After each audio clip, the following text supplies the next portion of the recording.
සාමාන්‍ය පෙළ සිංහල සාහිත්‍ය 10 ශ්‍රේණියේ පළවෙනි පාඩම තමයි සතරකම් මන්ත්‍රණය. ඒ කියන්නේ උම්මග්ග ජාතකයේ කොටස් 4ක් අන්තර්ගත කරලා තමයි ඔයාලට නිර්දිෂ්ට කරලා තියෙන්නේ 10 ශ්‍රේණියට. ඒකෙන් පළවෙනි කොටස තමයි සතරකම් මන්ත්‍රණය කියන්නේ. සතරකම් මන්ත්‍රණයේ භාගයක් අර්ථ විවරණය අපි කලින් වීඩියෝ එකෙන් කතා කරා. මේ වීඩියෝ එකෙන් කතා කරන්නේ. එතනින් ඉස්සරහට අර්ථ විවරණ කොටස් ටික. චූලනී බ්‍රහ්මදත්ත රජුවෝද කේවට්ටයන්ගේ බස්ගෙන හස්ත්‍යශ්වාදී සෙනග පිරිවරා ගොස් එක් කුඩා නුවරක් වටලා ගත්හ. දැන් චූලනී බ්‍රහ්මදත්ත රජුරෝ කේවට්ටයන්ගේ බස්ගෙන කියලා කියන්නේ කේවට්ටයාගේ බස් අසා එයාගේ උපදේශය සලකලා උපදේශය අහලා හස්ත්‍යශ්වාදී මේක සංධියක් මේක පද දෙකකට කැඩෙනවා. හස්ති අශ්ව ආදී කියන එක පද තුනකට කැඩෙනවා. හස්ති කියලා කියන්නේ ඇතුන්, අශ්ව කියලා කියන්නේ අශ්වයන්. එහෙනම් ඇතුන් අශ්වයන් ආදී කියන එක තමයි හස්ත්‍යශ්වාදී කියලා එකට අරගෙන තියෙන්නේ. ඒ වගේ සෙනග බල සෙනග පිරිවරාගෙන ගොස් එක් කුඩා නුවරක් වටලා ගම්හ. දැන් අර සැලසුමේ විදිහටම පොඩි නගරක ඉඳන් ලොකු නගරකට යනකම් තමයි මම කිව්වේ රටවල් ටික අල්ලගෙන යනවා. එහෙම තමයි මුළු දඹදිවම අල්ලා ගන්න පුළුවන් කියලා. එහෙනම් ඉස්සරවම කුඩා නුවරක් අල්ලා ගත්තා, වටලා ගත්තා. කේවට්ට බමුණු තමා යටකී සැටියම කියලා කියන්නේ පෙරකී පරිද්දෙම. ඒ කියන්නේ කලින් කිව්වා වගේම කේවට්ට බමුණා කුරුබිලියෙන් ඇතුළු නුවරට වැද කුරුබිලියෙන් කියලා කියන්නේ රහස් දොරෙන් ඇතුළු නුවරට ගිහිල්ලා කාරණාකාරණ ඒ රජුරවන්ට කියා. ඒ රජුරවන්ට කාරණාකාරණ කියනවා. දැන් කාරණාකාරණ මොනවද කියලා අපි කලින් කතා කරා. ඒ තමයි අපිට බ්ලොකු බලසෙනගක් ඉන්නවා. ඒ නිසා අපිට යටත් වෙන්න අපිත් එක්ක සටන් කරලා ඔයාලට කොහොමද ජයග්‍රහණය කරන්න බෑ කියලා කියනවා. එතකොට රජතුමා යටත් වෙනවා. යටත් වුනහම රජමාලිගාවට හෝ ඒ නුවරට කිසිම හානියක් වෙන්නේ නැතුව රජතුමා යටත් වෙනවා. හැබැයි ඒ සේනාව පාවිච්චි කරලා ඊළඟ නුවර වටලන්න එයාලගෙන් උදව් උපකාර ගන්නවා. මෙහෙම ගිහිල්ලා අවසානයේ මුළු රටම අල්ලගෙන දැන් රටම අල්ලගත්තට සියලු රජුරවරුන්ට ඒ රාජ්‍යයි තියෙන රජුරවරුන්ට මොකුත් උනේ නැහැ නේ. කියන්නේ මෙයාලට භූමියට අයිතිවාසිකම් කියන්න අයිතියක් නැහැ නේ. මොකද ඇත්තටම සටනක් සිද්ධ වුණේ නැහැ. ඒ භූමියට අයිතිවාසිකම් කියනවා. අවසානයේ රාමඩිල්ල හිදුවල මේ රජවරු ඔක්කොම මරලා දැම්මට පස්සේ ඒක තමයි මෙයාලගේ සැලැස්ම. ඉතින් ඒ නිසා රජුරවන්ට ගිහිල්ලා අර කාරණාකාරන් ටික කියනවා. කියලා Taman වසව කොට කියලා කියන්නේ Tamanව වශයටපත් කරගෙන. නැත්නම් Tamanගේ අදහසට කැමති කරගෙන දෙසේනාව එක්කොටගෙන දෙසේනාව කියලා කියන්නේ සේනා දෙක මේ කියලා කියන්නේ චූලනී බ්‍රහ්මදත්ත රජුරන්ගේ සේනාවයි දැන් ඉස්සරෝම වටලපු නුවර සේනාවයි එක්ක අරගෙන අනෙක් නුවරක රජුරුවන් කෙනෙක් ළඟට යනවා. මෙසේ චූලනී බ්‍රහ්මදත්ත රජුරෝ කේවට්ටාචාරීන්ගේ අවවාදයේ සිට කේවට්ට ආචාරීන්ගේ අවවාදයේ එයාගේ උපදේශය සිට ඒ කියන්නේ අවවාදයේ සිට කියලා කියන්නේ ඒ උපදේශය මත ඒ වේදේහ රජුරුවන් තබා සෙසු සියලු දඹදිව රජවරුන් තමන් අතු කළා. වේදේහ රජුරුවන්ගේ නුවර ඇරෙන්නට දඹදිව අනික් හැම රජවරුවෙකුගේම නුවරවල් අල්ලාගත්තා. තමන් යටතට ගත්තා. අල්ලාගත්තේ නැහැ. තාම යටතට ගත්තා විතරයි. බෝධිසත්වයන් වහන්සේ විසින් ඒ රජුරුවන් සමීපෙහි සිටවන ලද පුරුෂයෝද දැන් මෙන්න මේකේ කතාවක් කියනවායි තමයි අපේ බෝධිසත්වයන් වහන්සේ කියලා කියන්නේ කවුද මේ මහෞෂධ පඬිතුමා. මහෞෂධ පඬිතයෝ එයාගින් ඕනේ චරපුරුෂ පිරිසක්. ඒ චරපුරුෂයන්ව හැම නුවරකම රජතුමෙක් ළඟ රහසිගතව තිබ්බලු. ඒ කියන්නේ ඒ රජතුමාගේ සේනාවේ කෙනෙක් විදිහට මහෞෂධ පඬිතුයන්ගේ ඔත්තු බලන කෙනෙක් ඉන්නවා. හැම නුවරකම ඉන්නවා. ඒ පුරුෂයා ඔත්තු බලලා මහෞෂධ පඬිතුයන්ට පණිවිඩය එවනවා. මොන වගේ පණිවිඩ දෙවන්නේ? බ්‍රහ්මදත්ත රජුරුවන් විසින් අද වකට ඒ කියන්නේ අද වෙද්දී මෙතෙක් නුවර ගන්නාලද පඬිතුයන් වහන්සේ නොපමාවන සේක. අද වෙද්දි මෙන්න මේ නුවර අල්ලගත්තා. ඕන් දැන් ඊළඟ චරපුරුෂයා කියනවා මෙන්න මේ නුවර අල්ලගත්තා නොපමාවන සේක. පමා නොවෙන්න පරක්කු වෙන්න එපා. කල්යවන්න එපා කියලා වෙනවා. කියන්නේ නිරන්තරයෙන් හසුන්නේ නැහැ. නිරන්තර කියලා කියන්නේ කාලාර්ථේ නිපාතයක්. ඒ කියලා කියන්නේ නිතර කියන එක. ඒ කියන්නේ හැම වෙලේම කියන අර්ථය හසුන්නේ වෙනවා. මොනවද හසුන් කියලා කියන්නේ ලියු. උන්වහන්සේද ඒ යෝධයන්ට මම මෙහි පමාවක් නැත්තේ මම මෙහි පමාවක් නැහැ මගේ සැලසුම මේ විදිහට සිද්ධ වෙනවා තෙපි උකටලී නොවන පමාවස ඔයාලා උකටලී වෙන්න එපා උකටලී කියන එක විවිධ තැන්වල විවිධ අර්ථයෙන් යදනවා ගොඩක් වෙලාවට අපි කියන්නේ උකටලී වෙනවා කියලා කියන ආශාව වැඩි වෙලා කම්පණයටපත් වෙනවා හැබැයි මෙතන අර්ථය අපිට උකටලී විදිහට ගන්න වෙන්නේ කම්මැලි කියන එක එතකොට කම්මැලි නොවි නොපමාව පමා නොවි වසන්න ඒ කියලා කියන්නේ ඒ රජතුමා ළඟට වෙලා හරියට ඔයාගේ රාජකාරිය ඉටු කරන්න කියන එක බ්‍රහ්මදත්ත රජුරෝ සත් අවුරුදු සත්මස් සත් දවසකින් වේදේහ රජුරුවන්ගේ රාජ්‍ය තබා සෙසු සියලු දඹදිව රාජ්‍යයන්ගෙන කේවට්ට බමුණට මෙහෙම කියනවලු. ඒ කියලා කියන්නේ මේ ඔක්කොම රාජ්‍යයන් ටික අල්ලගන්න. රාජ්‍යයන් 100ක් තිබ්බා. එහෙනම් කේවට්ට බමුණගේ මේ උපාය කෞශල්‍ය ඥානය පාවිච්චි කරලා මේ රාජ්‍යයන් 100න් මියුළු නුවර ඇරෙන්න අනිත් රාජ්‍යයන් 99ම අල්ලගන්න අවුරුදු 7යි මාස 7යි දවස් 7ක් ගියා. ආචාර්යනී මියුළු නුවර වේදේහ රජුරුවන්ගේ රාජ්‍ය ගණුම්මයි කියනවා. මියුළු නුවර වේදේහ රජුරුවන්ගේ රාජ්‍ය තමයි දැන් අල්ලගන්න තියෙන්නේ. ගණුම කියලා කියන්නේ අල්ලාගත යුතුයි.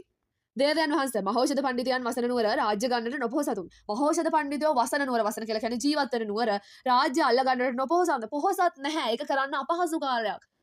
ඒ පඬිතුයෝ වනාහි මෙබඳු නුවණ නැත්තාහ. මෙන්න මේ ආකාරයේ නුවණ තියෙන කෙනෙක් තමයි ඒ පඬිතුයන්. මොන පඬිතුයන්ද? මහෞෂධ පඬිතුයන්. ඊටාම උපායවන්තය. ඉතාම උපායශීලී උපාය කෞශල්‍ය ඥානයෙන් යුතුයි කියලා කියනවා. එතකොට මේකත් කේවට්ට බමුණගේ උපාය කෞශල්‍ය ඥානය පාවිච්චි කරන එක අවස්ථාවක්. අපි හැම වෙලේම මහෞෂධ පඬිතුයන්ට උපාය කෞශල්‍ය ඥානය ආදේශ කරන්නේ. ඒත් මෙතනදී කේවට්ට බමුණගේ උපාය කෞශල්‍ය ඥානය පාවිච්චි කරනවා. ඇයි එයාගේ උපාය කෞශල්‍ය ඥානය සහ එයාගේ දක්ෂතාවය නිසා තමයි මහෞෂධ පඬිතුයන්ගේ දක්ෂතාවය දන්න නිසා මහෞෂධ පඬිතුයන්ට සැලැස්මක් ඇති කියලා කලින්ම හිතලා මියුළු නුවර අතෑරලා අනික් රාජ්‍ය ටික විතරක් අල්ලගමු කියලා යෝජනා කරන්න කේවට්ට ඒ තිබුණු බුද්ධිය නිසා. මෙසේ ඒ කේවට්ට බමුණු ආචාරී විස්තර කොට සඳ මඩලෙහි අඳනා කෙනෙකුන් මෙන් ඔන්න පාවිච්චි වුණ උපමාවක් මහබෝසතාණන් වහන්සේගේ ගුණ රජ්ජුරුවන්ට කියනවා. රජ්ජුරුවන්ට බෝසතාණන් වහන්සේගේ ගුණ ඒ කියලා කියන්නේ මහෞෂධ පඬිතුයන්ගේ ගුණ මහෞෂධ පඬිතුයන්ගේ ඥානය ගැන හොඳ දේවල් කාටද කියන්නේ රජ්ජුරුවන්ට කියනවා. මොන රජ්ජුරුවන්ටද කියන්නේ චූලනී බ්‍රහ්මදත්ත රජ්ජුරුවන්ට. ඒ ආචාරී තුමුත් උපායවත් වූම ඒ කියලා කියන්නේ එයත් උපායවන්තයි. කවුද? කේවට්ටාචාරී. එසේ හෙයින් මියුළු නුවර රාජ්‍ය නම් ඉතා ස්වල්පයි. මියුළු නුවර රාජ්‍ය කියලා කියන්නේ පොඩි රාජ්‍යයක්. සියලු දඹදිව රාජ්‍ය අපිට සෑහේ. මුළු දඹදිව නුවරවල් වලින් 99ක් අල්ලගත්ත අපිට මියුළු නුවර කියලා කියන්නේ පොඩි රාජ්‍යයක්. එහෙනම් ඒක අපෑරව දාන්න කියලා තමයි මේ කියන්නේ යන්නේ. ඒ රාජ්‍යයෙන් අපට කාර්ය කියන්න කාර්ය කියලා කියන්නේ ප්‍රයෝජන. ඒ රාජ්‍යයෙන් අපි මොන ප්‍රයෝජනෙ ගන්නද? උපායෙන් රජ්ජුරුවන්ගේ විශ්සුව. මෙහෙම උපාය සෞශල්‍ය ඥානෙ දාලා උපායක් යොදලා රජ්ජුරුවන්ව එකග කරගන්නවා. සෙස රජදරුවෝ අපි මියුළු නුවර රාජ්‍ය ගෙනම ජයපාණය බොම්මයි කියන්නාහ. අනික් රජදරුවෝ දැන් චූලනී බ්‍රහ්මදත්ත රජුරුවන්ව කේවට්ටයට කැමති කරගන්න පුළුවන් වුණාට තව රජදරුවෝ 99 දෙනෙක් ඉන්නවනේ 98 දෙනෙක් ඉන්නවනේ. ඒ අය මොකද කියන්නේ? ඒ අය කියනවා අපි වේදේහ රාජ්‍යයත් අල්ලගෙනම තමයි ජයපාණය බොන්නේ. කියන්නේ ජයග්‍රහණය සමරන්නේ වේදේහ රාජ්‍යයත් අල්ලගෙන ඉවර වෙලා. කේවට්ටාචාරී උනුන් කාරණ කියවලක කාරණ කියලා කියන්නේ හේතු සාධක දක්වනවා කියන එක. හේතු සාධක දක්වලා එයාලවත් ඒ ක්‍රියාවෙන් වළකනවා. එයාලත් වේදේහ රාජ්‍ය අල්ලගන්න යන එකෙන් නවත්තනවා. වේදේහ රාජ්‍ය ගැන කුමක් කරමුද? ඒ රජුරුවත් අපිට එයත් ඉතින් අපිට අපේ නතුවමයි අපි අපේ යටතේ ඉන්නවා වගේ තමයි. නවතුව නතර වෙන්න කියලා කියනවා. 100ක් රජදරුවන් ගමන් නැවැත්තා. අර 100ක් රජදරුවෝ මොකද කරන්නේ? ගමන් නතර කරනවා. බෝසතාණන් වහන්සේට ඔබ වහන්සේගේ චරපුරුෂයෝ එතන ඔබ වහන්සේ කියලා කියන්නේ උන්වහන්සේ වගේ අර්ථයක්. නැත්නම් ඔහුගේ කියන අර්ථය බ්‍රහ්මදත්ත රජුරෝ 100ක් රජදරුවන් පිරිවරා මියුළු නුවරට නික්මුණාහු. නැවත තමන්ගේ නුවරටම නැගී ගියා කියලා හසුන් යවනවා. 100ක් රජදරුවන් අරගෙන මියුළු නුවර ළඟට ඇවිල්ලා නැවත මොකද කරන්නේ? තමන්ගේ නුවරවල් වෙතම ආය ගමන් කරනවා. බෝධිසත්වයන් වහන්සේද ඒ පුරුෂයනයට මෙතැන් පටන් කොට රජ්ජුරුවන් කරන ක්‍රියාවන් දැනවන්නේද? එහෙනම් මෙතන ඉඳන් මෙතැන් පටන් කොට මෙතන ඉඳන් මේ අවස්ථාව ඉඳන් රජ්ජුරුවන් කරන සියලු ක්‍රියා දැන එවන්න මට දන්වල එවන්න කියලා කියනවා. කියා නැවත හසුන් යවුව. නැවත හසුන් කියලා කියන්නේ නැවත ලියුමක් යවනවා. ආපු ලියුමට ප්‍රතිඋත්තර ලියුම යවනවා. ඔයාලගේ භාෂාවෙන් කිව්වොත් රිප්ලයි නෝට් එක යවනවා. රිප්ලයි එක යවුවා. බ්‍රහ්මදත්ත රජුරෝද කේවට්ටයන් හා සමග විෂ මිශ්‍ර සුරාපානය අනුභව කරවා රජදරුවන් මැරීම් සංඛ්‍යාත ඒ කටයුතු දැන් කරන්න. එහෙනම් අපි දැන් වේදේහ රජතුමාගේ රාජ්‍ය අල්ලගන්න යන්නේ නැත්තම් විෂ මිශ්‍ර සුරාපානය අනුභව කරවලා ඒක සුරාපානය බොන්න දීලා රජදරුවන් මැරීම් සංඛ්‍යාතයේ කටයුතු රජදරුවෝ ඔක්කොම මරණ මේ කටයුත්ත අපේ මේ සැලැස්ම දැන් කරමු කියලා කියනවා. මන්ත්‍රණය කොට කියලා කියන්නේ ඒ පිළිබඳව කතා කරනවා කියන එක. අපි ජයපාණය බොම්මයි කිය. අපි ජයපාණය බොමු. අපි ජයග්‍රහණය සමරමු කියලා මගුල් උයන නදුන් උයනක් සේ සරසවන නැවතත් භාවිතා වෙන උපමාවක්. මේක ගොඩක් අපිට උපමා හම්බ වෙනවා. මගුල් උයන කියලා කියන්නේ මංගල උයන කියලා කියන්නේ සතර ගම්මන්ත්‍රණේ කියන්න ගියපු උයන. ඒක නදුන් උයනක් සේ සරසනවලු. නදුන් උයන කියලා කියන්නේ නන්දන උයන කියලා කියන්නේ ශක්‍රයාගේ උයන. ඒ තරම් ලස්සනට දිව්‍ය ලෝකේ තියෙන උයනක් තරම් ලස්සනට සරසුවා කියන එක පාවිච්චි කරන්න. ඒක කියන්න තමයි මේ වගේ උපමාවක් මෙතෙන්ට දාලා තියෙන්නේ. දහස් ගණන් කූඩම් වල රාපුරා තබා කූඩම් කියලා කියන්නේ බදුන් වල රාපුරවනවා. දහස් ගණන් බදුන් වල රාපුරවනවා. අනේක ප්‍රකාර මසවුලු අනේක ප්‍රකාර කියලා කියන්නේ විවිධ වර්ගයේ විවිධ ප්‍රකාරයේ විවිධ වර්ගයේ මසවුලු කියලා කියන්නේ මස් වලින් සාදන ලද කටගැස්මවල්. කටගැස්ම කියලා කියන්නේ අර බොන ගමන් කන්න පාවිච්චි කරන බයිට් කනවා එක එක මස් වලින් හදන දේවල් කනවා. අන්න ඒක තමයි මෙතන මසවුලු කියන එකේ හරිම අර්ථය. හැබැයි ඔය මස් වලින් හදලා තියෙන හින්දා තමයි ඒක මසවුලු වෙලා තියෙන්නේ. ඒ ස්ථානයන්හි කියලා කියන්නේ තැන් තැන් වල කියන අර්ථය වලන් පුරා රැස් කොට තබව. විවිධ මසවුලු තැන් තැන් වල වලන් පුරවලා රැස් කොට තියන්න කියලා අමාත්‍යයන්ට විධාන කරනවා. අමාත්‍යයන් තමයි මේ සම්බන්ධයෙන් කටයුතු කරන්නේ. එපවත් පඬිතුයන් වහන්සේට අන්තස්සර පුරුෂයෝ අන්තස්සර කියලා කියන්නේ චරපුරුෂයෝ කියන අර්ථයෙම තමයි චරපුරුෂයෝ කියලා යවනවා. කාගේ ළඟ ඉන්න චරපුරුෂයෝද? දැන් මේ හැම රජ කෙනෙක්ම ළඟ චරපුරුෂයෝ ඉන්නවා. ඔහු අනාහි විෂයෝදා රජ්ජුරුවන් මරණු කැමති නියාව නොදනිති. එතන ඉන්න කිසිම කෙනෙක් දන්නේ නැහැ රජ්ජුරුවන්ට මරන්න තමයි විෂ දාලා මේ වගේ සලස්මක් කරලා තියෙන්නේ කියලා. ඒක කවුරුත් දන්නේ නැහැ. හැබැයි මහබෝසතාණන් වහන්සේ වනාහි මහබෝසතාණන් වහන්සේ නම් දන්නව කොහොමද දන්නේ? ගිරාපෝතකයන් අතින් ඇසූ බැවි. ගිරාපෝතකයන්ගෙන් කතාව අහපු නිසා මහබෝසතාණන් වහන්සේ මේක ගැන දන්නවා. එසේ හේයින් උන්වහන්සේගේ අන්තස්තරයන්ට අර චරපුරුෂයන්ට ජයපාණය බොන දවස් නියම කොට කියා යවූ යයි නැවත හසුනක් යවනවා. මොකක් කියලාද හසුන යවන්නේ? ජයපාණය බොන දවස් මේ ජයග්‍රහණය සමරන දවස එහෙම නැත්නම් ජයග්‍රහණය සමරන්නේ මේ පාණය බොන දවස නියම කොට කියා යවී. හරිම දවස කියලා යවන්න කියලා යවනවා. නැත්නම් ඉතින් මොකුත් සැලසුම් කරන්න බෑනේ. කලින් දවස දැනගෙන ඉන්න ඕනේ. ඒ යෝධයෝ අදාළ ලෙසම දවස් නියම කොට යවුවා. දැන් ඉතින් ඒ වෙලාවේ දවස එතන සැලසුම් කරන නිසා යෝධයෝ ඒක අහලා ඒක දවස නියම කරලා යවනවා. ඒ අසා පණ්ඩිතයන් වහන්සේ මාබදු පණ්ඩිතයන් කෙනෙකුන් ජීවත් වෙහෙන්දදී මම වගේ පණ්ඩිත කෙනෙක් ජීවත් වෙලා ඉදිද්දී මෙතෙක් රජදරුවන් මිය යාම යුක්ත නොවන්නේ. මේ වගේ රජදරුවෝ ගොඩ ප්‍රමාණයක් මිය යාම යුක්ත නොවේ, සුදුසු නොවේ. උනට මා පිටුවහල්ලුව මැනව ඒ අයට මම උපකාර කළ යුතුයි. පිටුවහලක් විය යුතුයි. පිටිවහලක් විය යුතුයි. සිතා තමන් වහන්සේ හා එක දවසේ උපන්නේ යෝධයන් දහස බනවා. එහෙනම් ඒ යෝධයන් දහස දැන් මේ මහෞෂධ පණ්ඩිතයන්ට ඉන්නවා යෝධයන් දහස් දෙනෙක් මියුළු නුවර ඒ යෝධයන් දහස් දෙනා තමන් වහන්සේ හා එක දවසට ඉපදුනේ. එතකොට මේ කතාව දැනගන්න නම් අපි මහෞෂධ පඬිතුන්ගේ කතාව කියලා තියෙන්න ඕනේ. ඒ යෝධයන් දහස බනවා කියලා කියන්නේ ඒ යෝධයන්ට කතා කරලා. සබදිනී ඒක ඉතින් ආමන්ත්‍රණාර්ථ දෙනිපාතයක්. චූලනී බ්‍රහ්මදත්ත රජුරෝ උයන සරහවා 100ක් රජදරුවන් පිරිවරා සුරාපානය අනුභව කරනු කැමැත්තේ. දැන් රජදරුවෝ 100 දෙනෙක් පිරිවරාගෙන සුරාපානය අනුභව කරන්න තමයි යන්නේ. තෙපි ඔබ ගොස් රජුරවන්ට අසුන් පනවාලු කල කිසි කෙනෙකුන් නොහිඳිනා තුරුම චූලනී බ්‍රහ්මදත්ත රජුරවන් හිඳිනට පැන වූ අස්නට ඉක්බිති පැන වූ මා ඇඟි අස්නක්. මේ මොකද්ද කියන්නේ? තෙපි ඔබ ගස් කියලා කියන්නේ ඔයාලා ගිහිල්ලා රජුරවන්ට අසුන් පනවාලු කල. දැන් රජතුමාට අසුන පනවනවානේ කවුද ප්‍රධාන අසුන ඉඳගන්නේ? චූලනී බ්‍රහ්මදත්ත රජුරෝ. කිසි කෙනෙකුන් නොහිඳිනා තුරු කියන්නේ තාම කවුරුත් ඉඳ ගන්න නැතුව. කියන්නේ හැමෝම ඉඳ ගන්න කලින් හැමෝටම කලින්. දැන් ඔය ආසන පනවපුවම එක එක්කෙනා ගිහින් ඉඳ ගන්නවා. ඒ හැමෝටම කලින් ගිහිල්ලා චූලනී බ්‍රහ්මදත්ත රජුරවන්ට තියෙන ආසනය ළඟින්ම ආසනයක් වෙන් කරගන්න කියනවා. ඉක්බිති පැනව ආසනයක් කියලා කියන්නේ ළඟම චූලනී බ්‍රහ්මදත්ත රජුරවන්ගේ ආසනයට ළඟම තියෙන ආසනයක්. ඒ ආසනය මා ඇඟි ආසනක් වෙන්න ඕනේ. මා ඇඟි ආසනක් කියලා කියන්නේ වටිනා ආසනයක්. මා ඇඟි කියන එකේ තේරුම වටිනා කියන එක. ආසනයක් වෙන් කරගෙන අපේ රජුරවන්ටයි කියනවලු. මේ අපේ රජතුමාට තමයි මේ ආසනය කියලා කියනවා. ඒ රජදරුවන්ගේ සේනාව විසින් තෙපි කවුරුන්ගේ සේනාවදයි කිය. දැන් ඔතන චූලනී බ්‍රහ්මදත්ත රජුරෝ ළඟ ඉඳගෙන ඉන්න බලාගෙන ඉන්න තව රජුරවරු ඕනේ තරම් ඉන්නවනේ. එයාලගේ සේනාව ඇවිල්ලා මොකක්ද අහන්නේ? තෙපි කවුරුන්ගේ සේනාවද? මොන රජතුමාගේ සේනාවද ඔයාලා? වේදේහ රජුරවන්ගේ සේනාව කියලා පිළිතුරු දෙනවා. කිමෙක්ද? අපි 7 අවුරුදු 7 මාස 7 දවසක් මුළුල්ලේ දඹදිව රාජ්‍ය ගන්න. මෙන්න මෙච්චර කාලයක් අපි දඹදිව රාජ්‍ය ටික අල්ලගෙන යනවා. එක දවසක්වත් වේදේහ රජුරෝ කෙනෙකු නම් නොදුරුම්. වේදේහ රජුරෝ කියලා කෙනෙක් එක දවසක්වත් දැක්කේ නැහැ. වේදේහ රජුරෝ නම් කවුරුද? කවුද වේදේහ රජුරෝ කියලා කියන්නේ? යව උනට උවමනා වී නම් කෙලවරස්නක් ගන්නවා. වේදේහ රජුරෝ කියන්නේ කවුද? ඕනනම් කෙලවරස්නක් ගිහලා ගන්න. කෙලවරාසනයක් වෙන් කරගන්න. තොපහා සමග කලහ කරන්න. ඔයාලත් එක්ක කලහ කරයි කියලා කියන්නේ රණ්ඩු ඇති කරගනි කියන එක. තෙපි බ්‍රහ්මදත්ත රජුරවන් විනා අපගේ රජුරවන්ට වැඩි තරම් කෙනෙක් නැතයි කලහ වඩාගෙන. මෙයාලට ප්‍රතිඋත්තර දෙන්න කියන මොකක්ද? බ්‍රහ්මදත්ත රජුරෝ විනා ඒ කියන්නේ බ්‍රහ්මදත්ත රජුරෝ ඇරෙන්න අපේ රජුරවන්ට මොන රජුරවන්ටද? වේදේහ රජුරවන්ට වඩා උඩින් කෙනෙක් කවුරුත් නැහැ. වැඩි තරම් කෙනෙක් නැහැ. ඊට වඩා හොඳ කෙනෙක් ඊට වඩා බලයක් තියෙන කෙනෙක් නැහැ කියලා රණ්ඩු වෙන්න කියලා කියනවා. අපගේ රජුරවන්ට අස්න පමණකුත් නොලබන්නමෝ. දැන් තොප රාත් පිය නොදෙන්න. එතකොට මෙයාලටම කියනවා බලෙන් මේ රණ්ඩු ඇති කරගෙන අපේ රජුරවන්ට ආසනය විතරක් ආසනය දෙන්නේ නැත්නම් ආසනය විතරක් නෙවෙයි ඔයාලට රාබොණ්ඩවත් අපි දෙන්නේ නැහැ. මසවුළු ආදිය කණ්ඩ දෙන්නෙත් නැහැ කියලා වාසි බෙනමින්. වාසි කියලා කියන්නේ මෙතන වහසි බස් කියන එක. ඒ කියන්නේ ආඩම්බර වචන. එන්නේ වගේ පොඩි ආඩම්බර පඬිත වචන කියලා ලියන්න එපා. ආඩම්බර වචන තමයි හරිම අර්ථකථනය. ඒ වගේ පොඩක් ආඩම්බර වචන ටිකක් කියලා බෙනමින් කියලා කියනවා කියන එක. සිංහනාද ඇසූ මුව පොල්ලන් පරිද්දේ. මුව රංචුවක් ඉන්නවා. හිතන්න සිංහේ කෑ ගහනවා. දැන් මුවන්ට මොකද වෙන්නේ? මුවන් කලබලයට පත් වෙනවා.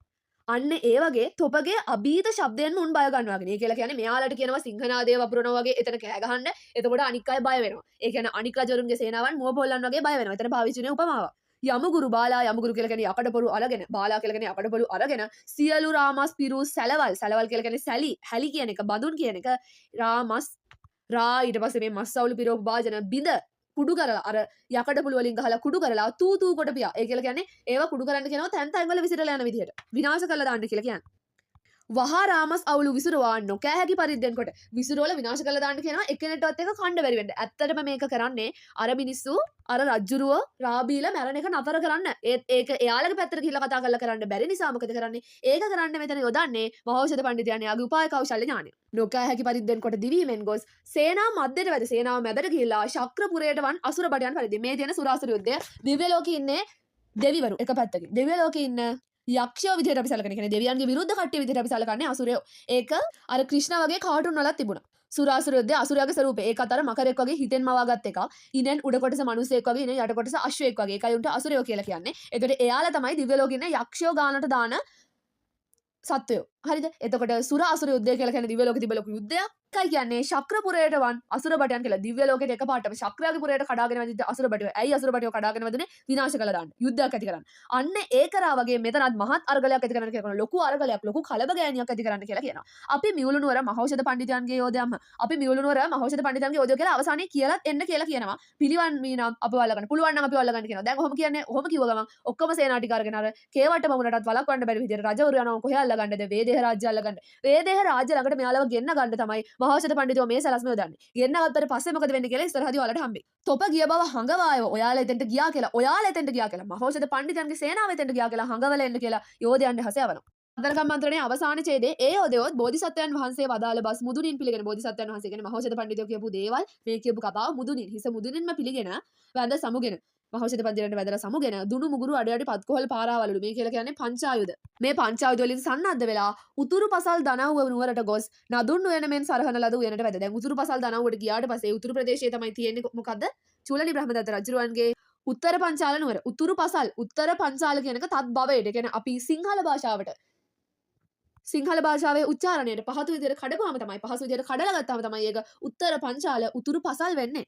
නදුන් උයනක් වගේ සරසපු චක්‍රගේ උයන වගේ සරහන ලද මේ උයනට ගිහිල්ලා නගන ලද දලපුඩු සේසත් ඇති 100ක් රාජාසන ආදී වූ පිළියෙල කොට තබන ලද ශ්‍රී විභූතියෙන් දැක. ඒ කියලා කියන්නේ රජවරුන්ගේ රාජාසන රජපුඩු 100ක් මෙතන පිළියෙල කරලා තියෙනවා නගන ලද දලපුඩු සේසත්. ඒ කියලා කියන්නේ ඇත් දලවලින් ඊට පස්සේ සේසත් වලින් තමයි මේ රාජාසන රජපුඩු අලංකාර කරලා තියෙන එක තමයි මෙතන මේ කියන්නේ. ශ්‍රී විභූතියෙන් මේ ශ්‍රී විභූතිය දැකලා මහබෝසතාණන් වහන්සේ විසින් වදාරන ලද ක්‍රමයෙන්ම බෝසතාණන් වහන්සේ කියපු විදිහටම සියල්ල කොට මොකද සියල්ල ගිහිලා ආසනයක් වෙන් කරගන්නවා. ආසනයක් වෙන් කරගත්තාම කාටද ආසනය කියලා අහනවා. වේදේහ රජුරවන්ට කියනවා. අපි වේදේහ රජුරව දන්නේ අයිනකින් වෙන් කරගන්න කියනවා. බෑ අපි වෙන් කරගන්න අපිට එහෙම වෙන් කරගන්න දෙන්නේ නැත්තම් අපි ඔයාලට රාබොන්න දෙන්නෙත් නැහැ මසෝල් කන්න දෙන්නෙත් නැහැ කියලා ඔක්කොම යකඩ පොළු අරගෙන විනාශ කරලා දැම්මා. විනාශ කරලා දාලා අපි මහෝෂධ පඬිතුන්ගේ සේනාව පුළුවන් නම් අල්ලගන්න. ඕක තමයි ඔය කරා කියලා කතාව. මැදට වැඩ බොහෝ දෙනා ශෝභකට කියලා කියන්නේ කැළඹීමට පත් කරනවා කියන එක. බොහෝ දෙනා වටින් ඔක්කොම එකපාරටම කැළඹිලා යනවා. මෙහෙම හදිසියෙ සිද්ධියක් වුණාම තමන්ගේ මියුරු නුවරටම පලා යනවා කියලා කියන්නේ තමන්ගේ මියුරු නුවරට පැනලා යනවා. එහෙම නැත්නම් තමන්ගේ මියුරු නුවර එත යනවා කියන එක. දැන් එතනින් ඉවර වෙනවා ඔයාලට නිර්දිෂ්ට කොටස් 4. සතර කම්මන්ත්‍රණය, මියුරු නුවර වැටලෑම, ධර්මෝපාය යෙදීම සහ ධර්ම යුද්ධය කියන කොටස් 4න් සතර කම්මන්ත්‍රණය, සමස්ත සතර කම්මන්ත්‍රණය කියන කොටසේ අර්ථ විවරණය ඉවරයි. ඊළඟ වීඩියෝ එකෙන් කතා කරන්නේ මියුරු නුවර වටලෑම කියන කොටසේ අර්ථ විවරණය. ඒක වීඩියෝස් 2කින් 3කින් වගේ ප්‍රමාණයකට කැඩිලා මොකද ඒකේ ප්‍රමාණය ටිකක් දිග නිසා.